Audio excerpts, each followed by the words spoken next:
Hello friends, कैसे हैं आप सभी। उम्मीद है सभी बहुत अच्छे होंगे। मैं भी ठीक हूँ बोल सकते हैं आप लोग अभी तक तो। चलिए कहानी स्टार्ट करते हैं। सभी को स्वागत है मेरी चैनल प्रेम कहानी में। आज दिलों का मिलना 26 पार्ट सीधा स्टार्ट करेंगे कहानी से। कहानी यहाँ तक पहुँची थी, जो आदर्श भैया की शादी थी वो हो गई थी। ये शादी में निधि पहुँच गई थी। निधि और सिया के बीच कुछ अनबन हुई थी। अगर ये जाननी है तो पिछले भाग को सुन के आइए, क्योंकि मैं इस भाग में कुछ नया बोलने वाली हूँ। तो चलिए आगे बढ़ते हैं। कार निकल पड़ी थी अपने अपने मंजिल की तरफ। रात तो काफ़ी हो चुकी थी। चलिए अब दूसरी तरफ आ जाते हैं। तो वही मुंबई एयरपोर्ट में एक फ़्लाइट उतरी थी। वहाँ से दो शख्स भी आए थे। अब ये दो शख्स कौन हो सकते हैं और कौन? हमारी यानी, याद है ना यानी को, इनाक्षी, रोम शहर। इनाक्षी और नरेन, ये दोनों इंडिया पहुंच चुके थे। इनाक्षी फ्लाइट से उतरते ही एक बड़ी की सांस खींचती है अंदर और फिर बाहर करती है और कहती है कि हाँ इंडिया, इसकी हवा में भी तुम्हारी खुशबू है बेबी डॉल। क्या कर सकती हूँ, तुम्हें देखे बिना, तुम्हें जाने बिना मैं रह ही नहीं पाती। देखो, तुमसे मिलने के लिए मैं इंडिया तक पहुँच गई। अब तो बस इंतज़ार है कब मैं तुमको अपनी आंखों के सामने देखूंगी।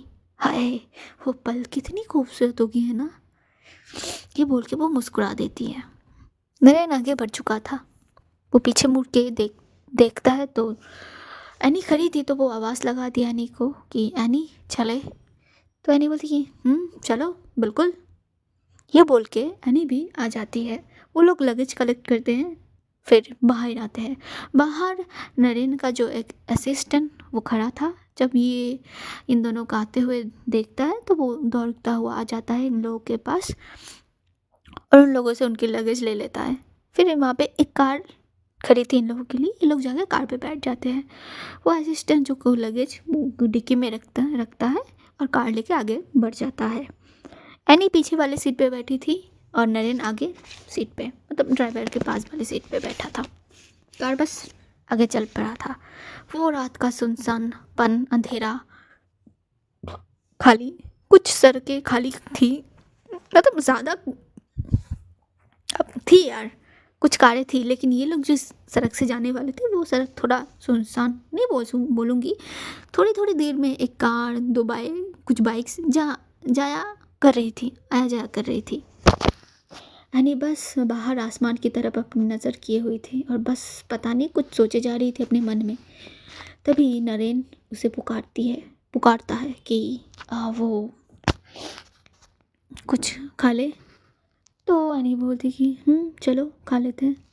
ये लोग एक रेस्टोरेंट में जाते हैं। वहाँ पे जाके कुछ डिनर करते हैं। इनका जो खाना था, ये लोग खाना खा खत्म कंप्लीट कर लेते हैं। करने के बाद ये लोग अपनी कार में फिर से बैठ जाते हैं।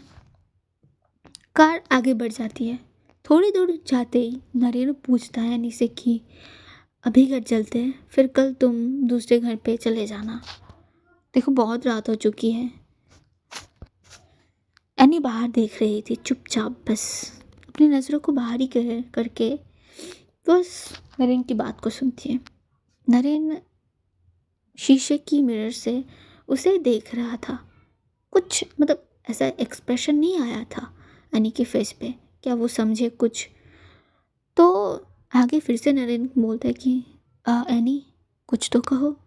तभी एनी अचानक बोल देती है कि कार रोको। तो नरेन बोलते क्यों, क्या हुआ। एनी फिर बोलती कि आई से स्टॉप द कार। तो नरेन बोलता कि अरे क्या हुआ एनी इशू, कुछ प्रॉब्लम हो रही है तुम्हें। एनी फिर इस बार वो चीखते हुए सामने देख के बोलती कि I said stop the car right now. तो नरेन उस असिस्टेंट की तरफ इशारा करता है तो वो कार रोक देता है।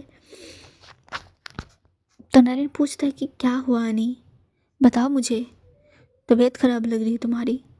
तभी एनी बोलती कि किसी होटल पे चलिए। तभी नरेन बोलते क्यों, घर है यहाँ पे हमारा, वहाँ चलते हैं, होटल क्यों जानी है तुम्हें। तभी एनी मुस्कुराती है और बोलती है कि नरेन साहब की याददाश्त इतनी कमज़ोर है, मुझे ये नहीं ये पता नहीं थी, अब पता चला बिजनेस इतना घाटे में क्यों जा रहा है। तभी नरेन बोलता है कि क्या बात बोल रही हो तुम, साफ साफ साफ साफ बोलो। तभी न एनी बोल पड़ती कि मैं तो यही बोल रही हूँ कि आप तुम्हारी मेमोरी शार्प नहीं है, वरना आप भूल कैसे सकते हैं। यहाँ आने से पहले ही मैंने बता दिया था कि मुझे उस घर में दोबारा वापस जानी है तो नहीं, तो कैसे भूल सकते हैं आप नरेन साहब। क्या फिर से याद दिलाऊं आपको, अगर घर नहीं चुना है मेरे लिए अब तक तो मैं किसी होटल में रुक सकती हूँ, कोई बात नहीं, एक रात ही तो बात है। तभी नरेन बोलता है कि नरेन बोल देता है कि ठीक है। वो अपने असिस्टेंट की तरफ देखता है और बोलता है कि चलो कार स्टार्ट करो। तो असिस्टेंट समझ जाता है कि उन्हें कहाँ जाना है। असिस्टेंट बड़ा ही समझदार बंदा था। ओह, तो बस कार स्टार्ट हो जाती है। तभी नरेन बोल देता है कि मुझे याद है, मैं भूला नहीं हूँ, पर अभी मुझे लगा घर चलते हैं, माँ है दादू है उनसे मिल लो तुम, इसीलिए मैंने बोला था। पर तुम तो तुम हो, तुम्हारी जिद क्या कि चली है किसी की।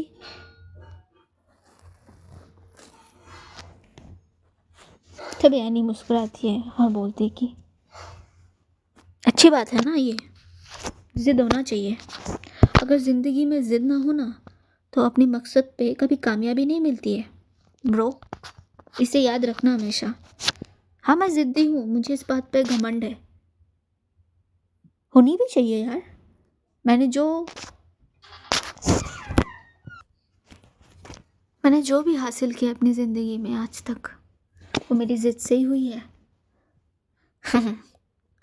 और रही जिद और गुस्सा, खून में है ना ब्रो, तुम्हारे खून में भी तो है, एक ही खून है, आई नो, पर मुझ में सारा ज़्यादा है और तुम में कम है, इतना ही अंतर है, ज़्यादा कुछ नहीं है। नरेन बस आगे देखता है। तो एनी मुस्कुराते हुए वो फिर से बाहर आसमान की तरफ देखने लगती है। अपने मन में कुछ सोच रही थी वो, उसकी आंखें वही मिस्टीरियस वाले एक भाव ले लेती है। तब पता नहीं क्या चल रही थी उस टाइम पे एनी के दिमाग में।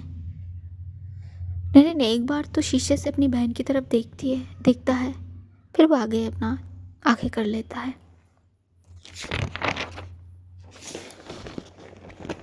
इधर आराध्या की भाई की जो शादी की, जो ये लोग बाहर निकले थे घर जाने के लिए, ये कार बहुत दूर तक आ चुकी थी सभी। अब रात तो काफ़ी हो चुकी थी, तो वो जो कार में सभी थे वो बस सो गए थे, नींद के आगोश में आ गए थे सभी। उधर भाई भाभी भी, ये दोनों भी एक दूसरे की भाई भाभी की शोल्डर पे सर रख के सरा नींद के आगोश में चले गए थे। सो चुकी थी वो भी, भाई भी सो गए थे, उसकी उनकी भी आंखें लग गई थी थोड़ी देर के लिए। छोटी उनकी कार में थी, छोटी आगे वाली सीट पे थी और पीछे वाले सीट पे छोटी थी, आगे वाली सीट पे भाई की एक दोस्त बैठा था। वो भी वो सो मतलब उसे भी थोड़ा थोड़ा नींद आ रहा था, लेकिन वो सोता नहीं क्योंकि ड्राइवर वाली सीट पे बैठा थे ये लोग। और पीछे जो दो तीन कारें हैं, एक में तो इनके बड़े पापा और आराध्या के पापा, इनके कुछ चाचा जी और थे, वो लोग आ रहे थे। दूसरे पीछे वाले कार में कुछ और कजन्स थे, और आखिर में निधि की कार थी लास्ट में, जहाँ पे आराध्या अनुदी सिया बैठी थी। सिया तो कब की मानो वो सो चुकी थी आराध्या की शोल्डर पे सर रख के। आराध्या को भी थोड़ा थोड़ा अब नींद का, अब रात बहुत हो चुकी, वो बहुत भागा दौड़ी की है इस शादी के लिए, सुबह से लेके बहुत भागा दौड़ी की है लड़की ने, तो उसे भी थोड़ा थोड़ा अब हो रहा था वो फील। वो भी अपना आंखें को बंद कर लेती। अनु को भी नींद आ रही थी, ये नहीं बोल सकते अनु, फिर भी वो जगी रहती है। निधि देखती है तो बोल देती कि अनु अगर आपको नींद आ रही है तो आप सो सकती है, कोई बात नहीं, मुझे आदत है ड्राइविंग की ऐसे। तो बोलती कि नहीं नहीं कोई बात नहीं। तो निधि जोर देती है कि कोई बात नहीं निधि, हाँ कोई बात नहीं अनु, आप सो जाइए। तो अनु भी थोड़ा आंखें बंद कर लेती है। तभी निधि की नज़र जाती है पीछे सोई हुई सिया के ऊपर, जो उसे पे काफ़ी मासूम लग रही थी, बहुत खूबसूरत लग रही थी, बहुत मासूम लग रही थी यार लड़की। तो वो अपने मन में सोचती है, मुस्कुराती है उसे देख के और सोचती है कि देखो कि इतनी शांति से सो रही है। अब इन्हें देख के कौन कहेगा कि जब ये जागती रहती है कितना लड़ती रहती है मुझसे। तीखी मिर्ची सही नाम दिया मैंने इनका। इतना कौन सा करता है।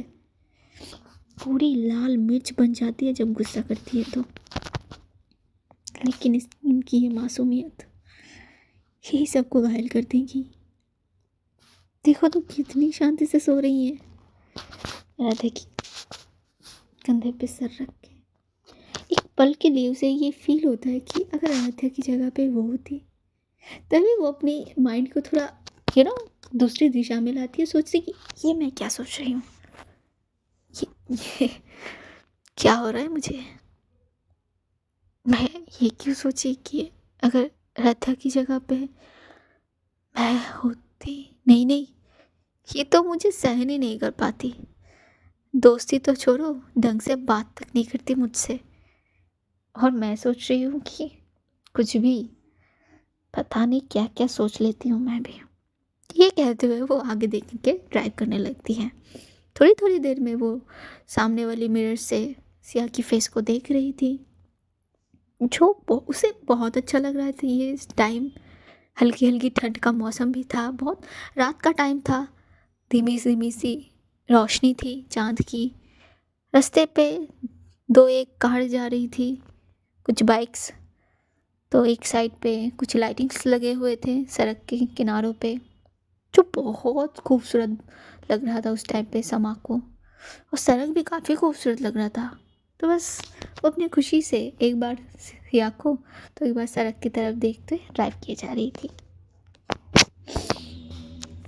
इधर कार आके, मतलब एनी की कार, नरेन एनी की कार आके रुकती है एक घर के आगे, जहाँ पे एरिया बहुत सुनसान था, अंधेरा था। स्पेशली ये बोल सकते हैं हम, आसपास दो तीन घर थे शायद बंगलो टाइप, वो भी सुनसान थे, वो भी अंधेरा ही था।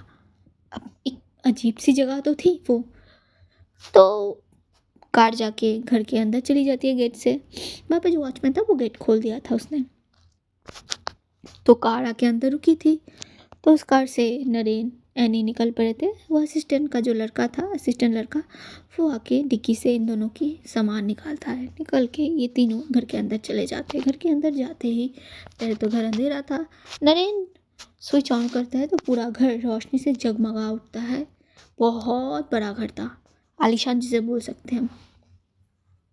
बीच में एक झूमर था जो काफ़ी खूबसूरत था। वो झूमर लाइटिंग से तो चारों ओर उस झूमर की रोशनी फैल चुकी थी।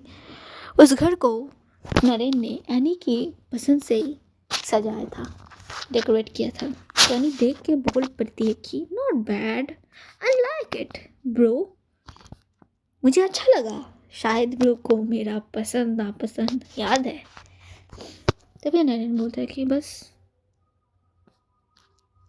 नरेन वहाँ पे खड़ा होकर बस अपनी बहन को ही देखे जा रहा था। फिर वो बोल पड़ता है कि उम्मीद है तुम्हें अच्छा लगा घर। तो वहाँ पे यानी बोलती कि आई लाइक दैट, मुझे बहुत पसंद आया घर। तो नरेन बोलते कि ठीक है, जाओ जाके फ्रेश हो जाओ, कुछ बनाने के लिए बोलो। तो एनी सीढ़ियों की तरफ जाते हुए बोल पड़ती है कि नो, बिल्कुल नहीं, मुझे अभी कुछ नहीं चाहिए। अब इन लोगों ने डिनर तो किया था आते वक्त रेस्टोरेंट में, तो अभी भूख नहीं था इतना। एनी बस सीढ़ियों से ऊपर चढ़ के अपने जो कमरा था वहाँ पे जाके वो दरवाज़ा लगा देती है। और तब नरेन नीचे खड़ा होकर बस देख रहा था। तभी वो बोल पड़ता है कि मैं आज यहाँ रुकूंगा, तुम रुकना चाहो तो रुक सकते हो, कल सुबह ही घर पहुँचते हैं। तो असिस्टेंट भी एग्री कर लेता है कि ओके सर, मैं ही रुकती हूँ, मैं ही रुकता हूँ, कोई बात नहीं, चलिए। आपको कुछ चाहिए? तो नरेन बोलते कि नहीं, मैं चलती हूँ, मैं चलता हूँ। तो नरेन भी वहाँ पे कमरा था वहाँ पे चले जाता है। पर अगर यहाँ पे अब मैं जिस दिन ये रिकॉर्ड कर रहा हूँ पास में पिकनिक चल रहा है, पास वाले यहाँ पे, तो आवाज़ आ सकती है, उसे इग्नोर करना, ठीक है? मेरी बात को सुनना, बस इतना ही बोल सकती हूँ मैं। चलो कुछ और रिकॉर्ड कर लेती हूँ जल्दी से जल्दी से। तो ये दोनों अपने अपने कमरे में चले जाते हैं। इधर आदर्श भैया की कार घर पहुंच जाती है, पीछे पीछे सारे कारें चली आई थी। तब तक सभी का नींद जो था वो टूट गया था, सब उतरने लगे थे कार से। निधि की भी कार पहुंच चुकी थी वहाँ पे। आराध्या जब देखती है कि ये लोग पहुंच गए तो वो सिया को उठाने लगती है, लेकिन सिया वो तो पूरी नींद की आगोश में लिपटी हुई थी। आंखें तो छोड़ो, उसका उठने का कोई नाम और निशान नहीं था। तो वो फिर से आराध्या उसे पुकारती कि सिया उठिए, हम पहुंच गए, उतरना है हमें। अनुधि भी दो एक बार पुकार के वो आराध्या बोलती कि दी आप चलो, मैं इसे लेके आती हूँ, हम इसे लेके आते हैं। तो अनुधि चली गई थी। निधि पीछे मुड़ के बस सिया को ही देख रही थी। तभी आराध्या बोलती उठिए सिया, हम लोग पहुंच गए हैं, देखिए सब उतर गए हैं, चलिए चलिए उठिए उठिए। तो सिया अपनी आंखों को मसलते हुए खोलती है और चारों ओर एक बार नज़र घुमा लेती है, फिर आराध्या की तरफ देखती है, फिर उसकी नज़र पड़ती है निधि की तरफ, तो झट से उठ के बैठ जाती है और आगे बोल पड़ती है कि क्या है, आप हमें ऐसे घूर क्यों रही हैं? अब हमेशा जब भी देखो मैं आपको, आप मुझे घूरती क्यों रहती हैं? अब निधि क्या बोलेगी, वो तो बस चुपचाप देख रही थी क्या हो गया अभी। तभी सिया फिर से बोलती क्या हुआ, सामने देखिए, हमें क्या देख रही हैं? ये बोल के वो कार से उतर जाती है। मतलब निधि को समझ नहीं आया क्या हुआ अभी, एक बवंडर था शायद, भूचाल था, वो बस चुपचाप देख रही थी। तभी आराध्या बोलती कि निधि हम इनकी तरफ से माफ़ी मांग। तभी निधि बोलती अरे यार क्या, कुछ ही, कोई बात नहीं, कुछ नहीं होता ऐसा। तभी आराध्या बोलती पता नहीं, ये ऐसी बिल्कुल भी नहीं है निधि, ये बहुत अच्छी है, बहुत प्यारी लड़की है, कभी किसी से इस तरीके से वो बातें नहीं करती, पता नहीं आपसे क्या हुआ है इनको, मैं बातें करूँगी। तभी निधि बोलती कि नहीं नहीं आराध्या, कोई बात नहीं, अब नई नई पहचान है, ऐसा थोड़ा हो गई, चलो तुम चलो आराम कर लो जाके, बहुत दौड़ा भागी किया है तुमने। तो आराध्या बोलती है ठीक है फिर हम चलते हैं, गुड नाइट। तो निधि बोलती है ठीक है गुड नाइट। ये बोल के आराध्या भी कार से उतर के आगे पीछे सिया के पीछे पीछे चलने लगती है। तभी निधि सोचती कि क्या लड़की है, मैं जब भी कुछ कहूँ इससे तब भी ये ऐसी ही करती है, हमेशा देखो जब भी देखो लड़ने की मूड में इनका हाल चाल रहता है, पता नहीं क्या करूँ मैं इस लड़की का, मतलब ऐसा कोई करता है क्या? देखो अभी नींद से उठ के शुरू हो गई। पर जो भी है, अरे ये बात तो सही बोला उसने कि लड़की प्यारी तो है, इनकार नहीं कर सकती हूँ मैं, बहुत प्यारी है। ये बोल के वो थोड़ा मुस्कुरा देती, तब भी उसके दिमाग में पिंच करता है कशिश के बारे में, क्योंकि वो शाम को ऑफिस से निकलने के बाद से कशिश को ना कॉल किया है ना उसके बारे में पूछा है ना जानने की कोशिश की है। अब उसे टेंशन होने लगती है कि ये मुझे मार देगी। तभी वो अपनी फ़ोन को निकाल के कशिश को कॉल लगाती है, लेकिन रिंग होके रुक जाती है पर कोई कॉल नहीं उठाती। निधि दोबारा कॉल लगाती है, फिर भी कोई कॉल नहीं उठाती। अब निधि बोलती कि शायद घर पे सो गई होगी, सुबह बात कर लूँगी, अभी चली जाती हूँ। ये बोल के वो भी कार को लॉक करके वहाँ से चली जाती है। इधर भाभी की गृह प्रवेश होती है, वहाँ पे सारे इंतजाम इन लोगों ने कर दिए थे। बड़े खुशी से आतिशबाजियाँ थोड़ी थोड़ी वहाँ पे फोड़े जाते हैं। अब भाई आए थे यार, इतना तो तामझाम होगा ही ना। निधि चली गई थी तब तक। भाभी का गृह प्रवेश होता है बड़े खुशी से। अब इतना कोई नहीं रुकता क्योंकि बहुत थक गए थे सभी, रात का वो टाइम था, थोड़ी देर बाद सुबह हो जाए शायद, तो सभी जाके सो जाते हैं। सभी अपने अपने कमरे में जाने लगते हैं। इधर भाभी को भी ले जाया जाता है एक कमरे में, भाई के कमरे में, एक कमरे में जहाँ पे वो फ्रेश होती हैं भाभी। वहाँ पे जाके आराध्या उनको मदद करती है, अनुदि भी। फिर भाभी को फ्रेश करवा के कपड़े बदल के सुला देते हैं। भाई भी दूसरे कमरे में सो गए थे, ये लोग अभी एक साथ नहीं सोते, बहुत मेहमान थे घर में तो जगह थोड़ा कम पड़ रहे थे। जिस कमरे में आराध्या रहती थी उस कमरे में सिया, आराध्या की फैमिली, ये लोग रहे थे। तो सिया जब जाती है आराध्या के साथ उस कमरे में, तब भी वो एक बात बोलती कि ओ गॉड, मेरा फ़ोन। तभी आराध्या सिया की तरफ देखते हैं, पूछती कि क्या हुआ, आपका फ़ोन कहाँ है? तो सिया बोलती कि मुझे लगता है कार में ही छूट गई, वो मैं जब सो गई तो। ये बोल के वो रुक जाती है। आराध्या बड़ी आंखों को बड़ी करके सिया की तरफ घूरने लगती है और बोलती कि देखा, ऐसा ही होता है, और कीजिए गुस्सा। कितनी बार कहा है मैंने आपसे कि गुस्से को ज़रा संभाल के रखिए, लेकिन नहीं, आपको तो नहीं करनी है। देखा, अब मैं क्या करूं, अब कहाँ से ढूंढ के लाऊं आपकी फ़ोन? तभी सिया आराध्या की हाथ को पकड़ के उसे अपनी ओर खींच के बोलती, आराध्या आराध्या, सुनो ना, मेरा फ़ोन जाके ले आओ ना, देखो मम्मी को भी कॉल करनी है ना, ऐसा मत बोलो। तो ऐसे बोल देती है। तभी आराध्या बोलती कि क्या सर, क्या ज़रूरत थी आपको वहाँ से गुस्से से आने की? हाँ, एक तो आप नींद से उठी थी, आपको ध्यान नहीं रहता कहाँ पे क्या छूट जाती है आपकी, और ऊपर से ये क्या बात हुई आपकी? तभी तभी बोलती है आराध्या कि एक मिनट, आपने भी क्या कहा? आपका फ़ोन हम लाने जाए कि क्या मतलब आपकी? तो सिया बोलती कि ला दो ना यार, देखो मेरी पैर में दर्द हो गया यार, कितना दर्द कर रहा है। आंटी बताइए ना आप इनको, बताइए ना आप इसको। तभी आराध्या बोलती, देखिए सिया, बिल्कुल नहीं, हम बिल्कुल भी नहीं जाएंगे। क्या सोचती हैं आप? हाँ, देखिए हम भी थक गए हैं, हम नहीं जाने वाले आपके फ़ोन लाने के लिए। तो सिया बोली, प्लीज़ ना, ये देखो ना, मैं चली जाती, पर सोचो ना, मेरी पैर में दर्द हो रही है यार, जाओ ना, ला के दो ना आराध्या। आंटी आप बोलिए, आप बोलेंगी तो ज़रूर ला के देंगी। तभी आराध्या की मम्मी भी बोलती कि बेटा, अरे अरे माँ, बिल्कुल नहीं, आप इनकी साइड बिल्कुल नहीं लेंगी, गलती इनकी है, इन्हें लाने दीजिए।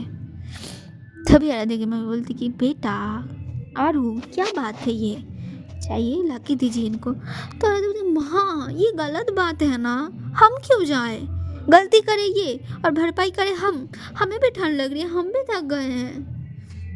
तभी आराध्या की मम्मी बोलती कि बेटा ऐसे नहीं बोलते, जाइए जाके ला दीजिए, फिर जा आके सो जाइएगा, हमारी गोद में आके सोइएगा, खुश।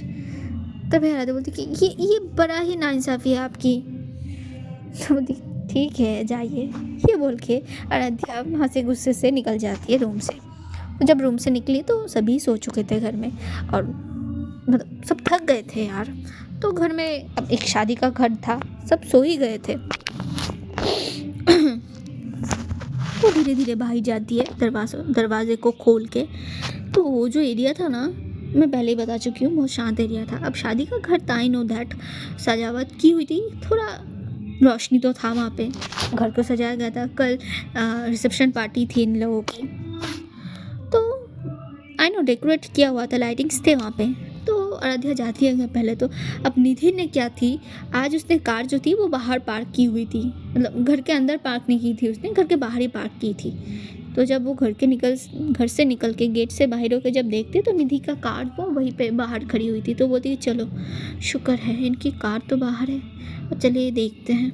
तभी वो कार के पास आ जाती है। तो वो जब कार के पास आती है तभी वो सोचती है कि कार के पास तो है, लेकिन वो अपनी कार को थोड़ी ही लॉक करके बिना जाएंगी। हम भी क्या सोच रहे थे, एक काम करते अभी चले जाते हैं, सुबह आके ले लेंगे, लेकिन वो भी तो नहीं मानेंगी, क्या करें अब हम। तो वो क्या सोचती है, एक बार ट्राई करके देख लेते हैं, अब आवाज़ ना हो, ये शुक्र करूँ।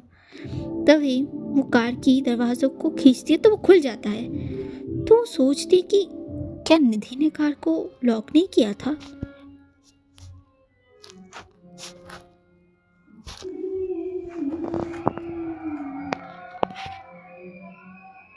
तभी वो कार के अंदर दरवाजे को खोल के कार के अंदर देखने लगती है। सॉरी अब मैं थोड़ा, मुझे यार हमारे यहाँ बहुत ठंडी है।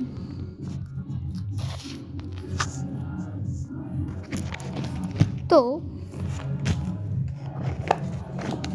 उसे मिल जाता है निधि की फ़ोन। तभी वो फ़ोन को हाथ में लेके, मतलब कार के वो से झुक के, मतलब बैक सीट पे वो ढूंढ रही थी दरवाजे को खुल के। ऐसे बाहरी पैर थी उसकी, बस अब अपने सर को ऐसे कार के अंदर लेके वो ढूंढ रही थी, एक हाथ से बैलेंस करके अपने दूसरे हाथ से वो फ़ोन उठा रही थी। तभी उसे एहसास होता है कि उसे कोई कार के अंदर धकेल देता है। वो डर जाती है।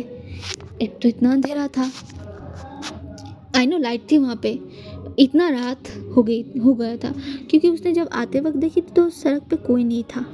वो डर जाती है। उसे वो सामने मुड़ेगी तब तक करंट, वहाँ का जो लाइट था वो चला जाता है। आज के लिए इतना ही। दूसरे भाग में कुछ इंटरेस्टिंग, कुछ सस्पेंस आने वाला है। उम्मीद है आप लोगों को अच्छी लगेगी। आज के लिए इतने रखूँगी मैं, नेक्स्ट भाग में कुछ आ जाएगा। चलिए, तब तक सभी अपना ध्यान रखिएगा, खुद के परिवार का, खुद का, अपने आसपास जितने लोग हैं उनका खुश रहिए, खुद के परिवार को खुश रखिए, दोस्तों को खुश रखिए, आसपास जितने भी लोग हैं उन्हें खुश रखने की कोशिश कीजिए। चलिए चलते हैं। और जाते जाते एक बात मैं ज़रूर कहूँगी, एक लाइक, एक कमेंट, एक शेयर, इतना ही मांग लेती हूँ यार दोस्त आप लोगों से। क्या ज़्यादा मांग लेती हूँ मैं? पता नहीं।